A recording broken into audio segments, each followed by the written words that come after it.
안녕하세요. 룸사난 비밀들 채널에 오신 것을 환영합니다. 오늘은 룸사난 비밀을 간직한 질에 대한 소름끼치는 이야기를 함께 탐험해 보겠습니다. 그곳은 영혼들이 여전히 편안히 쉬지 못하고 밤 깊은 곳에서 울부짖는 소리가 여전히 울려 퍼지는 곳입니다. 여러분은 여기서 미지의 것을 맞설 용기가 있나? 저주받은 인형에 대한 이야기를 함께 들어봅시다. 오늘의 이야기는 저주받은 인형과 관련된 소름끼치는 경험을 한 고전 시집가인 다가와 준지의 여정을 담고 있습니다. 그의 소름 돋는 울음소리부터 그가 목격한 기이한 장면까지 모든 세부 사안은 여러분이 이 신비한 세계에 대해 깊이 생각하길 만들 것입니다. 이 집의 영혼들이 정말로 살아있고 우리에게 바라는 것이 무엇일까? 이런 생각은 와 이런가 하나고 와 오라라 싸우다가 있다 나 봐요 지나 수고나 아우가 남나 나도 다시 하고 바다바다 어찌 남는 하고 자라 그만 아 가다다 도난다다 하고 아 자라다가 나하고 하다 왔어 가만히 이리와는 것은 내 힘든다 이놈 진짜 싸우시려니 오토포로포와 웃음다가 니가 나인가 순간 뭐 그리들 그저도 돌린가 요지를 고라하더라고. 이 이야기는 아시는 분들이 많을 겁니다. 그만큼 두 채널에서 반향을 일으켰던 이야기인데요. 샤랭이 나라나이 쿠라이 고아이 하나시와 아츠메트 미나이 조금만큼 무서운 이야기를 모아보자 라는 게시글에 게재되어 있던 이야기입니다. 본이 책인 디어를 이야기인 것 같으니 만드는 저나 들으시는 구독자님들이나 지가 필요할 것 같네요. 그래도 일단 가보자고요. 저주받은 인형. 유명한 괴담 시집가인 이나가와 준지씨가 TV 등의 심리학 특집에서 빼놓을 수 없게 된 존재가 된 계기 심리학 체험담이 이것입니다. 이 이야기는 이나가와 준지 자신은 물론 TV, 잡지, 만화 등에서도 아직 꺼려지고 있습니다. 이것은 왠지 동치가 난다고 소문이 나 있기 때문이죠. 아니, 정확하게 말하면 관계했던 사람들이 아직도 동치에서 벗어나지 못하고 있기 때문입니다. 솔직히 말해서 저도 여기에 투척하는 게 무섭습니다. 여러분도 마음 먹고 들어주세요. 인형의 저주는 쇼와 53년, 즉 1978년 겨울부터 시작됐습니다. 그날 이나가와 씨는 니폰 방송의 심야 라디오 프로그램 제작에 나와 있었습니다. 그날은 전반부를 먼저 녹음하고 후반부를 생방송으로 하는 방법으로 그 프로그램이 만들어지기로 되어 있었죠. 녹음이 시작될 때까지 소파에 앉아있던 이나가와 씨는 큰 소리로 울고 있는 남자의 목소리를 듣게 됩니다. 대체 무슨 일이라 하는 거야? 복도로 나가서 보니 두 명의 남성이 꽤 멀리 떨어진 곳에 있었습니다. 그중 한 명, 응가리고 있는 남자가 큰 소리로 울고 있었던 겁니다. 울고 있던 남성은 유명 가수인 이나미 코우세치 씨였습니다. 그 이나미 씨를 달래고 있는 사람이 이나가와 씨의 지인인 감독이었죠. 구독자님들 혹시 아실지도 모르는데요. 와타시니모 치카세테 라는 걸 알고 계십니다. 1970년대에 결성된 일본의 3인조 포크 밴드인 카구야 시메. 그 밴드의 녹음에 들어있던 치스케티 소녀의 대사입니다. 내게도 들려줘 라는 뜻이죠. 귀신의 목소리가 녹음된 10몇 년 사후로 전설이 된 사건입니다만 미나미 씨는 그 목소리를 듣고 울고 있었던 겁니다.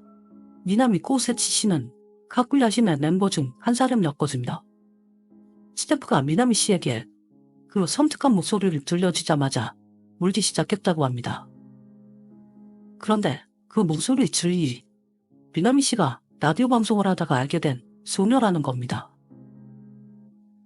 그녀는 기대하고 있던 미나미 씨의 콘서트 전에 병으로 인해 사망했다는 거죠. 그 목소리의 주인이 누군지 깨달은 미나미 씨는 슬퍼를 못 이겨 울고 있었던 것입니다.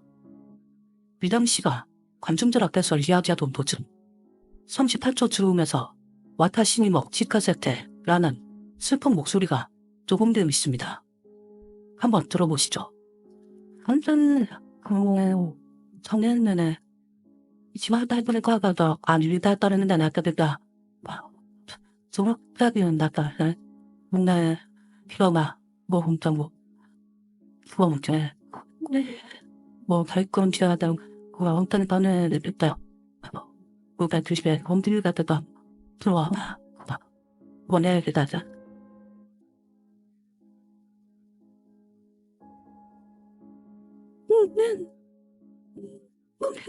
네. 네. 그리고 이 음원은 역재생하면 바로 이런 말이 나옵니다. 와타시모 소권이 이치타 같다. 나도 거기 가고 싶었어. 이런 말을 역재생됩니다. 뭔가 섬뜩하군요. 이것도 한번 들어보시죠. 한밤쯤 이나가와 씨의 라디오 방송은 종료되었습니다. 이남희 씨 일이 있었기 때문이겠죠. 그리고 그 감독이 혼자 돌아가는 게 무서워서 이나가와 씨를 기다리고 있었습니다. 이나가와 씨는 그 감독과 택시로 귀가하기로 했습니다. 귀가하던 중 뒷자리에 앉아있던 이나가와 씨는 고속도로에서 이상한 것을 보고 말았습니다. 그것은 이상한 표지판. 아예 표지판으로 그때는 보였던 겁니다만 고속도로 표지판이 다시 전방에 똑같은 게 나타났습니다. 도저히 표지판이 아니라는 것을 바로 알아차리고 이나가와 씨는 공포를 느꼈습니다. 긴 옷을 입은 여자아이가 고속도로 벽 위에 서 있었던 겁니다. 어린 여자아이다 말이죠. 이나가와 씨가 그것이 어린애라는 걸 깨달은 것과 동시에 그 여자아이는 갑자기 부풀어 오르더니 엄청난 기세로 차 속을 뚫고 지나갔습니다. 이나가와 씨는 갑작스럽게 목소리 하나 낼 수가 없었습니다. 그러나 이상하게도 그것을 본 것은 아니 깨달은 것은 이나가와 씨뿐이었던 겁니다. 그리고 그 다음날 아침 이나가와 씨의 부인이 이상한 소리를 하기 시작했습니다. 뭐지 자시다는 분이 어떻게 된 거야? 지난밤 택시에서 내린 건 물론 이나가와 씨뿐이었습니다. 당연히 밤에 들어간 것도 그 혼자였죠. 그녀는 이나가와 씨 뒤를 따라 들어온 사람의 발소리를 무조건 들었다고 우기는 것이었습니다. 그리고 그게 몸밤 내내 걸어 돌아다녀 시끄러웠다고요. 다음날 같이 택시를 타고 돌아왔던 감독이 갸우뚱대며 이나가와 씨에게 이런 말을 물어봤습니다. 그럴 리려나 없는들 혹시 그럼 같이 내렸어? 그날 오후 이나가와 씨에게 일이 들어왔습니다. 2년거 김 증오의 줍니다. 불행한 여인들의 이야기를 18호 구성한 한상 2년거. 그 불행한 여자들은 인형이 영재하고 그 외의 등장인물들은 사람이 영재한다는 것이었습니다. 이나가와 씨는 좌장으로 이번 연극에 참여하기로 되어 있었습니다. 처비전 그쪽 세계에서는 유명한 인형사인 마이너 씨에게서 지금 만들고 있는 인형의 그림을 소개받고 놀라게 됩니다. 거기에 그려져 있던 그림은 그 고속도로에서 봤던 여자아이와 꼭 닮아 있었기 때문입니다. 대본이 조금만 있으면 완성될 무렵 마이너 씨의 집으로 완성된 인형이 배달되었습니다. 이나가와 씨는 대본을 맞춰보는 일을 점해 마이너 씨 집에 그 인형을 보러 가게 되죠. 연극에서 사용된 인형은 둘. 하나가 남자의 인형이고 다른 하나가 여자의 인형이었습니다. 그 여자의 인형이 그 고속도로에서 봤던 인형이었고 그 후 수많은 괴기화상을 일으키게 될 인형이었던 겁니다. 그리고 그 두 인형은 유명한 인형 작가인 하시모토 사쿠보 씨가 만들었습니다. 마이너 씨는 수백 개의 인형들과 살고 있었습니다. 이나가와 씨는 마이너 씨 집에서 만들어진 인형을 보다가 이상한 것을 발견하죠. 여자의 인형에 오른손과 오른발이 돌아가 있었던 겁니다. 어째서 고치지 않는 거냐고 마이다 씨를 바라보니 고치고 싶어도 고치지 못한다라고. 이 인형을 만든 하시모토 씨가 인형을 완성한 뒤 바로 실종되었기 때문이라는 것이었습니다. 그리고 다음날 대본을 쓰던 작가분의 집이 전소되고 맙니다. 무대 연습 첫날까지 대본을 맞출 수 없게 되어버린 겁니다. 이나가와 씨들은 난가진 인형 그리고 대본 없이 무대 연습을 시작하게 된 거죠. 그리고 인형 사이 마이너 씨의 사촌분이 겨사체로 발견됐다는 전화가 걸려온 그날부터 무대 연습 중인 그들에게 차례로 글지 현상 연습해 옵니다. 무대 의상이 들어있는 가방과 선반에 불이 차거나 갑자기 가발이 타버리거나 오른손 오른발을 다치는 사람들이 속출하고 나요. 그러다 정말 진려 공연 첫날을 맞이하게 됩니다. 그러나 공연 시작 몇 시간 전에 출연자가 차례로 쓰러지고 말았던 겁니다. 말은 할 수 있는데 꼭 거미에 눌린 것처럼 몸이 움직이지 않는 거죠. 첫날은 낮과 밤 2회 공연이었는데요. 낮 공연은 어쩔 수 없이 취소. 첫날이라 관계자분들이 많았어서 낮에 공연과 밤 공연에 올 사람들을 함께 모으기로 했습니다. 일단 부족은 모아보자. 그들은 가까운 실사나 사찰을 돌아다니며 뭔가 종류의 부족을 모아와 대기실에 붙여보았습니다. 효과가 있었던 걸까요? 밤 공연을 어떻게든 시작할 수는 있었습니다. 그러나 역시 공연 중에도 차례차례 그 여자는 일어났습니다. 인형이 동물을 흘리고 검은 옷을 입고 배우 딜슬 연기를 돕는 크로고라는 사람이 한 명 더 있거나 그리고 갑자기 인형이 오라서니 휙 하고 날아간 겁니다. 패닉이 빠질 것만 같으면서도 출연자들은 연기를 계속했습니다. 그리고 인형을 관에 넣는 나스테신을 간신히 맞을 수 있었습니다. 하지만 관에 인형을 넣자마자 바닥이 빠지면서 인형의 머리, 팔, 다리가 조각나고 말았던 겁니다. 사이아이스를 뿜는 것 같은 일문의 냉기를 지니 하얀 연기가 무대 앞면에 퍼지더니 여름이었는데도 믿지 못한 냉기에 무대가 휩싸였습니다. 하지만 귀신이 무섭다고 도중에 무대를 포기할 순 없습니다. 이나가와 씨들은 공포에 떨면서도 정해진 마지막 날까지 가까스로 무대 공연을 이어나갔습니다. 그리고 어떻게든 무사히 모든 공연 일수를 끝낼 수 있었습니다. 이제 다시는 이 연극은 하고 싶지 않다. 모든 극단원들은 그렇게 생각했죠. 당연히 이나가와 씨도 똑같은 생각이었습니다. 그렇지만 마지막 공연을 모두 끝낸 이나가와 씨 리니제 극장 쪽에서 말도 되지 않는 우려가 들어옵니다. 치과 공연은 패단다. 왜냐하면 이 연극 다음으로 극장에서 하기로 했던 무대가 갑자기 취소된 것입니다. 그러니까 지금 하던 무대를 추가로 공연을 줬으면 좋겠다 라는 것이었죠. 물론 스태프들과 출연진들은 극구 반대. 그러나 인형사 마에다 씨의 이상할 정도의 강렬한 희망에 의해 추가 공연을 하게 된 것입니다. 그리고 마에다 씨의 부친이 갑자기 돌아가신 게 그 다음날의 일입니다. 와, 개 무섭네요. 포기하고 싶은데 저도 오기까지죠. 계속하겠습니다. 이게 얼마 전에 신학회담에서 이 이야기를 번역하다가 글기화상을 겪었던 분이 투고한 게 있었던 것 같은데 이 이야기가 맞을까요? 개쫄립니다. 그래도 저는 고고합니다. 그래도 무대가 어떻게든 무사히 종료된 였다요. 이 이야기를 TBS의 프로이 지시에 만나요. 삼신이 아이마쇼가 우연히 1년의 사건들을 알아내고 글기 시리즈로 방송하게 되었습니다. 인형사인 마에다 씨가 그 인형을 구원하고 있었죠. 프로 촬영을 위해 인형을 들고 나타난 마에다 씨는 조금 이상해져 있었다고 합니다. 그 인형이 마치 살아있는 것처럼 말을 건다던가 말이죠. 그리고 역시 글지 현상이 일어났습니다. 우선은 방송 리허설 중에 전용용 라이트가 떨어졌죠. 그리고 순방송 중에는 인형 위 비에 매달려있던 커튼이 갑자기 끊어져 인형에 덮고 실어지거나요. 여성 스태프들은 공포의 질에 울기 시작해서 제대로 된 프로가 되지 못했습니다.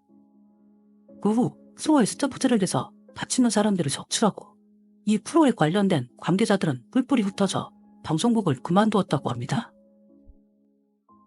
그래서 이번에는 그 이야기를 들은 TV 도쿄의 스태프가 그 이야기를 방송으로 만들기 위해 실종된 상태인 인형 제작자 하시모토 사쿠라 씨를 찾기 시작했던 겁니다.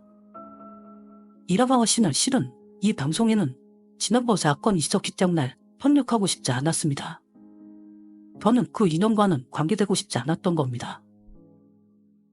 그런데 실종이었던 인형 제작자 하시모토 사쿠라 씨를 찾아서 그런 연으로 마지못해 스맥했던 겁니다. 하시모토 사쿠라 씨는 세상에 교토 산속에서 불상을 조국하고 있었습니다. 스태프들은 하시모토 씨를 만나고 인터뷰를 따려고 교토를 향했는데요. 인터뷰를 실행할 배우 고마츠 호스이 씨의 착오로 교토에서 만날 수 없게 되었습니다. 결국 스태프들도 뿔뿔이 흩어지게 됐고 인터뷰는 찍지 못하게 되어버립니다. 나를 다시 잡아 이번에는 스태프들끼리만 인터뷰를 따로 봤는데요. 이번에는 간부의 불일이 원인 불명의 병으로 얼굴이 부어오르거나 기저뼈를 스쳤던 사람의 아이가 교통사고를 당하고 불행한 일이 계속 일어납니다. 스태프들도 이젠 섬뜩해졌습니다만 일단 방송을 완성시키기 위해 이나가와 씨를 스튜디오로 불러 인터뷰 촬영을 하게 되죠. 그런데 이나가와 씨 인터뷰를 찍으려고 하면 비디오 카메라가 철에서 고장이 났다고 합니다. 석 대체가 고장이 나서 이젠 방법이 없으니 16mm 필름 카메라로 촬영을 하려고 했는데 이것은 어떤 인형이 어찌 이야기로? 라고 이나가와 씨가 말을 시작하자 생방송인데 스튜디오 문을 있는 대로 두드리는 소리다. 문을 열어보지만 거기에는 아무도 없었습니다. 교토에서 취재 등으로 꽤 많은 제작들을 들였습니다만 이건 정말 위험할 것 같다. 결국 그 방송 제작은 중지되고 말았습니다. 지금도 이때의 영상은 TV 도쿄 창고에 잠들어 있는 것 같습니다. 역시 이나가와 씨도 무서워져 인형을 가지고 지인인 영능력자에게 상담하러 갑니다. 뭔가 좋지 않은 예감이 듭니다. 혹시 장애라?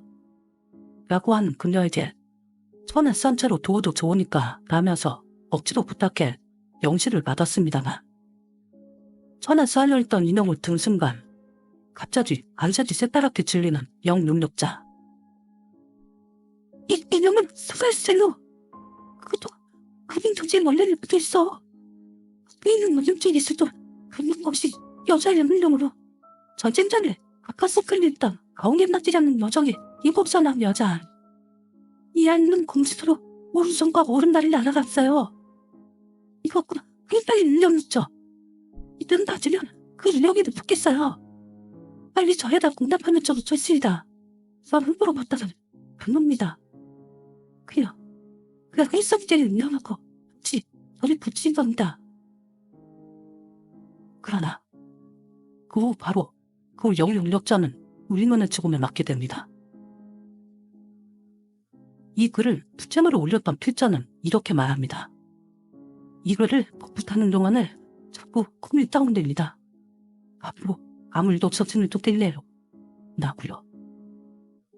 저는 괜찮았는데 왜 자꾸 화장실을 들락거리게 될까요? 오랜만에 무서운 치료하게 잠이 안 돼요. 이상입니다. 즐거운 추석 연휴 보내시고 맛있는 것도 많이 드세요. 감사합니다.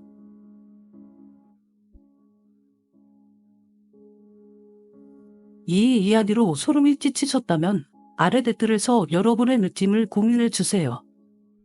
이 집에 남아있는 영혼들에 대해 어떻게 생각하시나요?